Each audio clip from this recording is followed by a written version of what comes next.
इयत्ता 1ली ते 7वीचे शैक्षणिक व्हिडिओ पाहण्यासाठी चॅनलला सबस्क्राईब करा व बेल आयकॉनला दाबा। इयत्ता 4थी पाठ 14वा मिठाचा शोध, ज्याचे लेखिका आहेत अंजली अत्रे। चला तर बघूया। फार फार वर्षापूर्वीची ही गोष्ट आहे।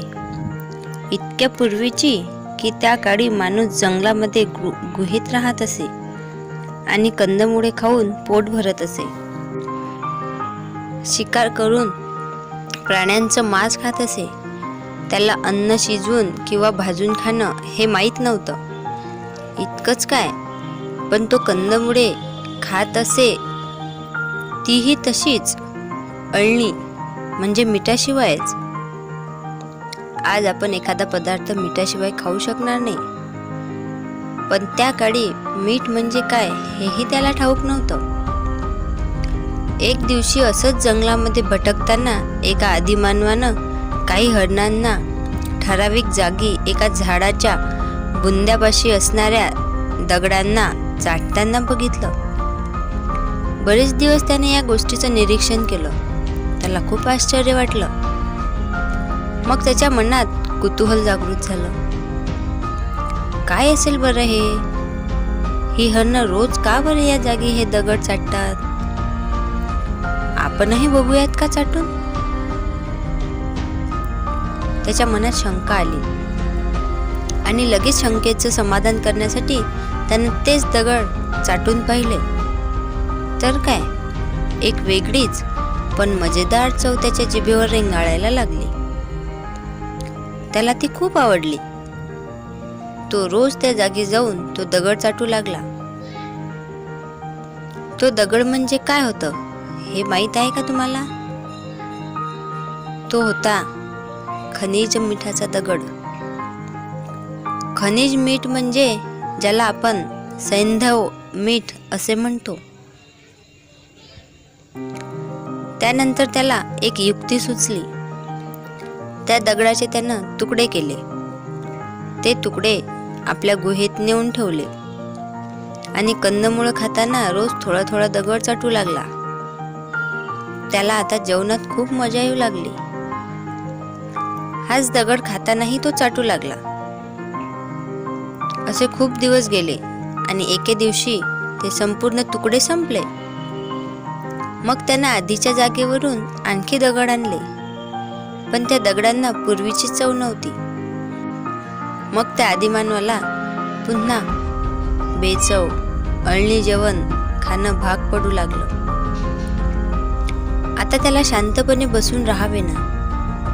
त्या दगडाचा शोध घेण्याचा त्यानं खूप प्रयत्न केला, पण तो दगड काही त्याला मिळाला नाही।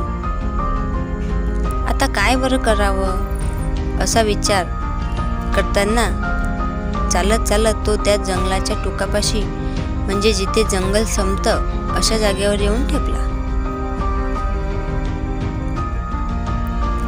त्याला दिसली एक वेगळ्या प्रकारची माती। ती खूप लांबवर पसरलेली होती आणि त्या मातीनंतर पाणीच पाणी खूप लांबवर पसरलं होतं की तिथे जाणं शक्यच नव्हतं। त्याला पुन्हा कुतूहल वाटलं। ते लांबवर पसरलेलं पाणी म्हणजे होता अथांग समुद्र, आणि ती वेगळ्या प्रकारची माती म्हणजे वाळूंनी भरलेला समुद्राचा किनारा, जो या आदिमानवानं प्रथमच पाहिला होता। तो चालत चालत त्या समुद्राच्या पाण्यात गेला आणि काय आश्चर्य, ते पाणी त्याच्या हातापायाला झोंबू लागलं।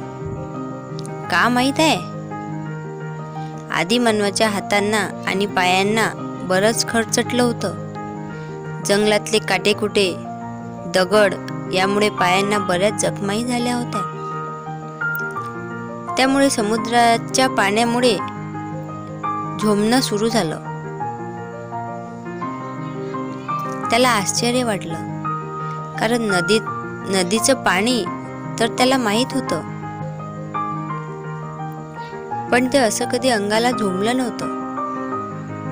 मग पुन्हा त्यानं त्यावर विचार करायला सुरुवात केली। त्यानं थोडं पाणी पिऊनही पाहिलं आणि काय आश्चर्य, ती चव त्याला ओळखीची वाटली. त्याला खूप आनंद झाला. खनिज मिठाचा जो दगड त्यानं चाटला होता तशीच चव या पाण्याची होती. मग त्यानं विचार केला, जेवण म्हणजे कंदमुळं. ती खाताना मधून मधून हे पाणी प्यायलं तर. पण ते काही त्याला जमेना. ती चव त्याला हवी होती. ते पाणी त्याच्या गुहेपर्यंत नेणंही त्याला शक्य होत नव्हतं. काय बरं करावं? मग पुन्हा त्यानं विचार करायला सुरुवात केली. त्याला एक युक्ती सुचली. त्यानं समुद्र किनाऱ्यावर जरा लांब एक खड्डा खणला. त्यात समुद्राचं पाणी साठवलं. मग उन्हामुळे त्या पाण्याची वाफ झाली आणि त्या पाण्यातले क्षार म्हणजे सध्याचं आपण खातो ते मीठ त्या खड्ड्याच्या तळाशीच राहिलं. मग त्या आदिमानवाला ते सहज आपल्या गुहेत नेता आलं. त्यानंतर आदिमानवाच्या जेवणाला मस्त चव आली.